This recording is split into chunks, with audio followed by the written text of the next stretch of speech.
네, 동사이몽 돌직구 시간입니다. 매주 금요일 이 시간 함께하고 있죠. 솔직 담백한 두 전문가와 함께 오늘도 시원한 돌직구 전략 제시해보도록 하겠습니다. IBK 투자증권 판교스탁 라운지의 정경민 팀장 그리고 김종효 위원과 함께합니다. 안녕하십니까? 네, 안녕하세요. 네. 한 주 동안 잘 보내셨나요? 네, 잘 보냈습니다. 네, 시장 참 변동이 컸습니다. 그 한 주 동안에 한 달이라고 느낄 만큼 시장에 좀 어렵다라는 평가를 내리고 있는데 연고점을 기록하는 종목들이 있어요. 다시 미디어주들이 급부상을 하고 있습니다. 바이오주들이 성장주의 단연 최고봉이었다면 이제는 그게 흔들리면서 미디어주로 또 관심이 쏠리고 있는데 과연 시장 주도주로 다시 성장 메리트가 작용할 수 있을지 궁금하네요. 상당히 솔직히 말하면 상당히 좀 의외였던 부분이 좀 있어요. 말 네. 그대로 좀 서프라이즈했다고 좀 볼 수가 있겠는데 최근에 이제 어벤져스를 비롯해서 영화들의 이제 흥행몰이가 시작되면서 분위기를 일단 잡아줬고 또 작년에 영업 적자를 보였던 CJ E&M이 1분기 깜짝 실적을 발표를 하면서 불을 지폈다 이렇게 좀 볼 수 있겠네요.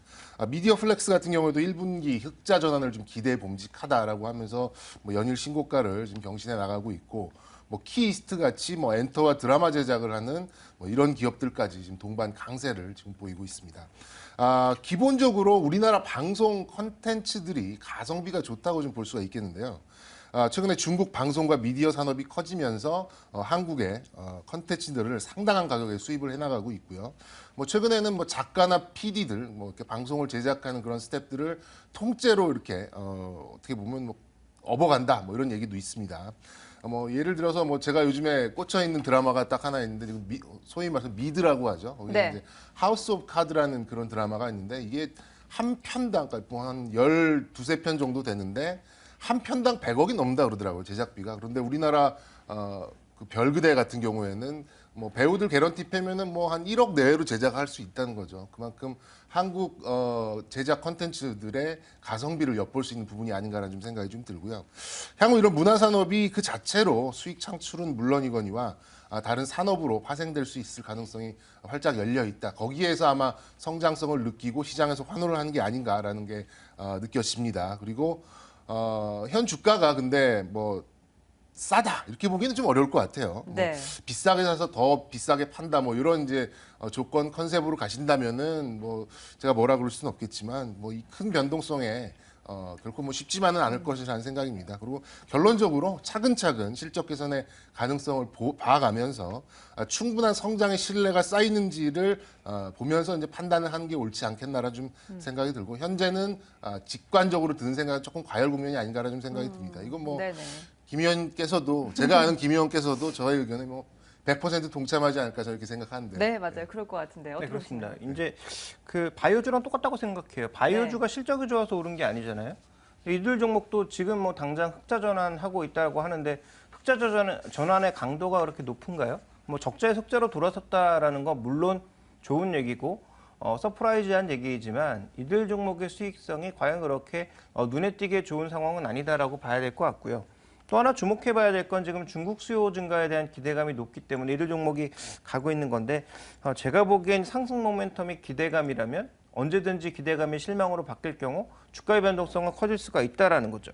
그렇다면 핵심 포인트는 결국은 중국 시장인데 중국 시장에서 얼마만큼의 컨텐츠 경쟁력을 가질 수 있느냐 또 중국 산업은 누구나 다 아시겠지만 중요한 건 현지 업체와의 협업이 얼마나 잘 되느냐가 중요합니다. 아무리 잘 나가봐야 뭐합니까? 중국에서 현지 업체들과 협업을 못할 경우에는 쫓겨나는 가능성이 거의 50% 이상이라고 봐야 되거든요.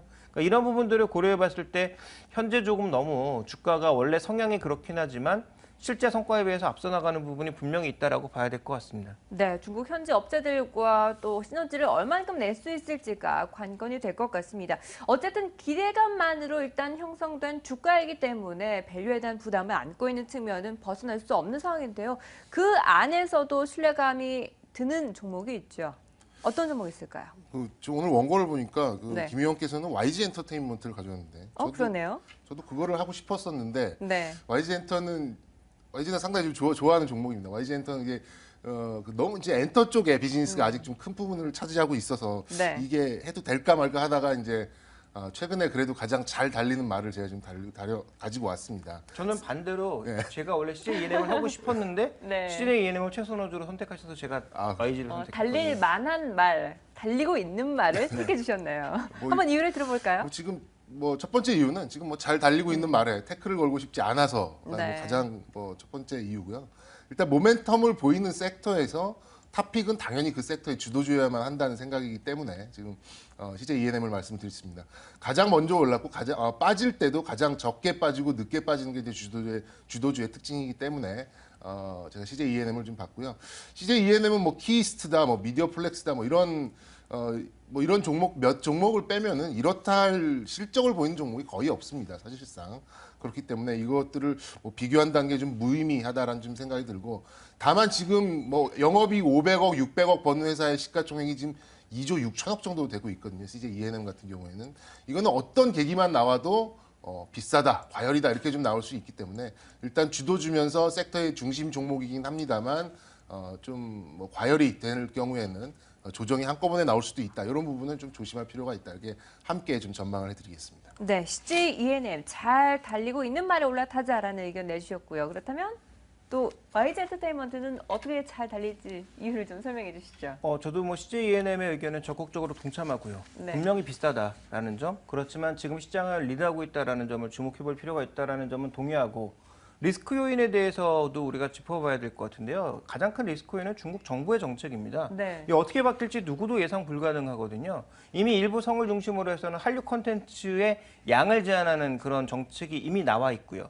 특히 TV와 관련돼서는 그 TV와 관련된 뭐 PD가 와서 제작을 한다든지 이런 부분은 조금 자유롭지만 그 프로그램 자체를 수입해서 그대로 트는 것에 대해서는 이미 많은 규제를 하고 있습니다. 그래서 이와 관련된 너무 기대감을 높여가는 것은 조금 어렵지 않나라고 보고 있기 때문에 최근 방향을 돌려서 뭐 영화 합작 투자 이런 쪽이 늘고 있는데요. 이것도 중국 정부에서 언제 태클을 걸지 모르는 부분이거든요. 그러니까 중국 정부의 정책이 어떻게 바뀔지 모른다라는 관점에서 일단 주의가 필요하고요. 그래서 저는 YG를 말씀드리고 있는 가장 결정적인 이유는 작년에 우리가 워낙 아픈 기억이 4월 달에 있었기 때문에 이와 관련된 흐름으로 인해서 엔터테인먼트 관련주들의 실적이 전부 안 좋았다라는 거죠. 네네. 그러면 기저효과를 누릴 수 있는 종목이 몇 개나 될 것이냐. 그 부분을 놓고 봤을 때 엔터주 중에서는 실제로 중국으로 진출하기도 하고 있고, 그런 측면에서 뭐 SM이나 YG엔터 같은 종목군들을 주목해 볼 필요가 있지 않나. 그래서 SM도 마찬가지고 YG도 원래 작년을 중국 진출의 원년으로 삼았었는데요. 국내 이슈로 인해서 이루어지지 못했던 부분들을 아마 올해 추진할 가능성이 높다라는 측면에서 바라봐야 될 것 같고요. 실제로 뭐 화장품이나 옷 같은 것들도 아티스트랑 묶어서 같이 가게 되면 좀 더 이제 파급 효과를 늘려갈 수가 있거든요. 그런 측면에서 아마 YG엔터는 좀 봐야 되지 않을까라고 보고 있습니다. 네, 역시나 이 중국 정부의 규제 리스크는 부담스러운 측면이 있습니다. 양쪽에서 의견을 내주셨는데요. CJ ENM과 YG 엔터테인먼트 유의 깊게 살펴보시기 바라겠습니다. 앞서 말씀하셨던 작년 4월에 그 아픔을 통해서 또 부진했던 종목들이 있었죠. 유통주들 올해 들어서 좋은 흐름을 보여주고 있는 것 정말 반가울 수밖에 없는데요. 그와 함께 또 시내 면세점 진출 소식으로 인해서 모멘텀으로 작용을 하고 있습니다. 이게 계속 이어질 수 있을까요? 일단 지금 포장된 게 뭐냐면 중국 인바운드 수혜거든요. 그러니까 네네. 중국 사람들이 많이 와서 면세점 많이 만들고 그러면 거기에서 이제 국내 유통업체들이 참여하면서 많이 이게 늘지 않겠느냐라는 얘기가 나오고 있는 건데요. 일단 뭐 호텔신라를 중심으로 최근에 그런 종목이 형성이 되었다가 호텔신라 자체가 최근에 뭐 밸류에이션 논란이라든지 여러 가지 논란이 휩싸이면서 네. 다른 종목으로 파급되고 있는 건데요. 저는 뭐 뜬금없는 얘기를 드리자면 이게 이제 분명히 겉으로 포장되어 있지만 실제로 최근에 이들 종목이 올라가는데 더 결정적인 이유를 차지하고 있는 건 전 부동산 가격이라고 보고 있거든요. 최근에 부동산 시장이 조금씩 들썩이고 있습니다. 그래서 이 대표적인 우리나라의 자산주, 부동산을 가장 많이 갖고 있는 종목들이 신세계, 롯데쇼핑 이들이거든요. 그러니까 이들이 실제로 건물을 갖고 있고 땅을 갖고 있는 것들이 전국에 산재해 있습니다. 그리고 여기에다가 이제 실제로 이제 추가적으로 매장을 지으면서 가장 많이 올라갔던 건설주가 현대건설 이런 게 아니라 신세계건설이었습니다. 그런 부분들을 놓고 봤을 때 부동산 개발과 부동산 가격 상승에 따라 자산 가치를 반영하는 것이라고 저는 오히려 보고 있거든요. 그래서 겉포장은 지금 면세점 얘기가 나오고 있지만 저는 면세점은 우리나라에 또 서서히 이제 블루오션이 아니라 레드오션으로 가고 있는 산업으로 보고 있기 때문에 면세점 쪽보다는 오히려 이쪽에 좀 더 포커스를 맞춰서 최근의 반등을 이해하시는 게 좋지 않을까라고 보고 있고요. 이런 자산주로서의 상승은 한계를 내포할 수 있지만 최근에 이제 시장 분위기가 맞물려서 어느 정도의 추가적인 반등은 나타날 것이다라고 봐야 될 것 같습니다. 네, 오히려 시내 면세점보다는 부동산을 많이 갖고 있는 신세계와 롯데 중심으로 다시 한 번 더 관심을 가져보자라는 의견 제시해 주셨는데요. 이해 동의하시나요? 네, 뭐 상당 부분 동의를 합니다. 네네.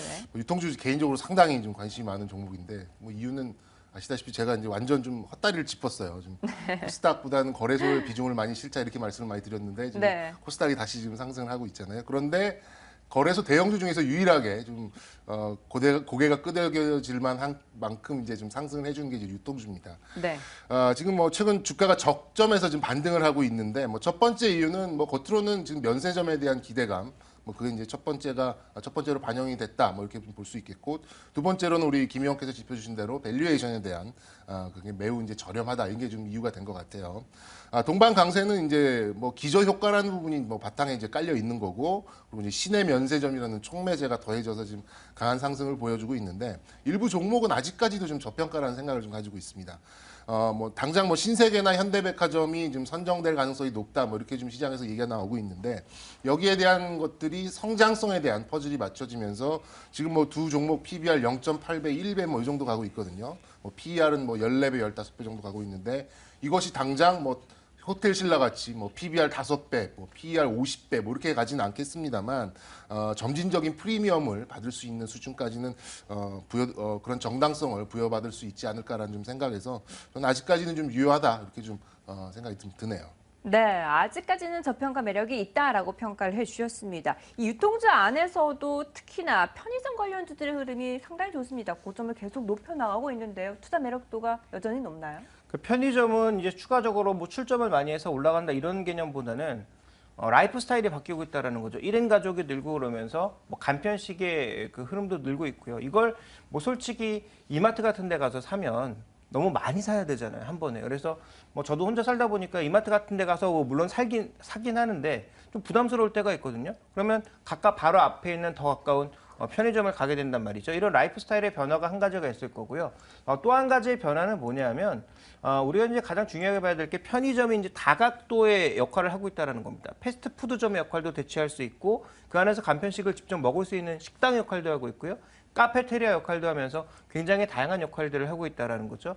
그런 관점에서 아마 이런 변화들을 반영하는 구조적인 변화이기 때문에 저는 뭐 편의점주들이 당분간은 계속 이어지진 않겠지만 당분간은 유통주 내에서의 최선호주가 될 가능성은 여전히 있다라고 보고 있고요. 그 대표 종목으로서는 GS 리테일보다는 BGF 리테일을 좀 더 높게 보고 있습니다. 네, 1인 가구가 급증하면서 솔로 이코노미 시장이 확대되고 있습니다. 그 단연 수혜로 편의점 관련주들, 그 안에서도 BGF 리테일을 관심 종목으로 꼽아주셨습니다. 자, 이제 유망주를 확인해 봐야 될 텐데요. 지난주에 말씀해 주셨던 파라다이스가 제가 유심히 지켜봤습니다. 상한가 이후에 또 추가 상승까지 계속 보여주면서 놀랍다 싶었는데 수익률이 벌써 13%를 넘어섰네요. 14%에 육박하고 있습니다. 5월 8일 시초가 수준으로 기록을 했을 때 상당히 놀라운데 부담스러울 수밖에 없을 것 같아요. 다음 종목도 함께 살펴볼까요? 네, 뭐 제가 이렇게 오를 줄 알았습니다, 이렇게 말씀드리면 저런 사기꾼 뭐 이렇게 말씀하실 것 같은데, 네. 제 생각보다 좀 주가가 좀 빠르게 움직인 부분은 사실입니다. 저는 실적 수준, 뭐 저평가된 부분이 평균으로 회귀를 하면서 점차 좀 상승할 걸로 봤는데, 느닷없이 지금 상한가로 가서 저도 조금 놀랐는데, 우선 가장 큰 변화는 이제 수급의 큰 흐름이 기관에 이제 치우치지 않고 외인들이 상당한 부분 좀 매수를 해주고 있다는 점이 좀 바뀐 거고요. 또 각종 노이즈를 계속해서 좀 지워 나가고 있다. 또 실적 개선 속도를 확인하고 있고, 또 가시성이 높다라는 이유로 좀 메이저들이 계속해서 좀 매수를 해주고 있는 게 아닌가 좀 생각이 좀 듭니다. 곧바로 이게 뭐 4만 원, 5만 원 가지는 않겠지만, 그때도 말씀드렸죠. 점진적인 상승을 하면서 실적에 맞는 주가를 찾아가는 과정이다, 이렇게 좀 봐지고요. 아직까지는 저는 매수 대응이라고 생각을 하고 있습니다. 좀 중장기적으로 좀 보신다면은 저는 뭐 개인적으로는 중국 소비 관련주의 끝판왕은 이런 카지노주가 아닌가라 좀 생각을 가지고 있기 때문에 저는 뭐 계속해서 좀 긍정적으로 접근하시는 게 맞다, 이렇게 좀 조언을 해드리겠습니다. 네, 중국 소비주의 끝판왕이라고까지 말씀을 해주셨습니다. 아직까지도 매수가 유효하다라고 판단해 주셨는데요. 자, 그에 맞설 또 유망주 하나 꼽아주셨죠, 위원님께서. 네, 저는 하나투어를 보고 있습니다. 하나투어를 보고 있는 이유는 다른 거 없습니다. 작년 대비해서 올해 실적이 굉장히 좋아지는 기저효과를 누릴 수 있기 때문에 지금 현재 시점에 보고 있는 것이고요. 이미 주가는 이것을 반영하면서 많이 올랐습니다만 지금 하나투어 같은 경우는 추가적인 뭐 면세점이라든지 호텔이라든지 이런 그 관광, 인바운드 연관 산업들을 계속 넓혀나가고 있는 상황이거든요. 그러니까 이게 단기적으로는 분명히 좋아질 수 있어서 신고가 돌파에도 불구하고 외국인들이 최근에 중국 관련 소비주, 그러니까 우리나라에서 소비되고 있는 인바운드 소비주로서 선호가 되고 있다는 측면에서 이 종목에 대해서 긍정적인 시각을 가져가고 있고요. 저는 뭐 지금보다는 조금 더 오를 수 있다. 그래서 아주 뭐 중장기적으로 투자자라는 생각보다는 2분기 한 말이나 3분기 초 정도까지는 시장 수익률을 또 성수기에 상회할 수 있는 종목이라는 측면에서 하나투어를 관심 종목으로 말씀드리겠습니다. 네, 실적과 주가는 실적과 수급이죠. 수급은 배신하지 않는다. 그 말에 딱 들어맞는 종목이 아닌가 싶습니다. 하나투어도 한번 기대를 해보도록 하겠습니다. 자, 아쉽지만 또 벌써 마무리를 해야겠습니다. IBK 투자증권의 정경민 팀장, 김종희 위원과 함께했습니다. 말씀 감사합니다. 네, 고맙습니다.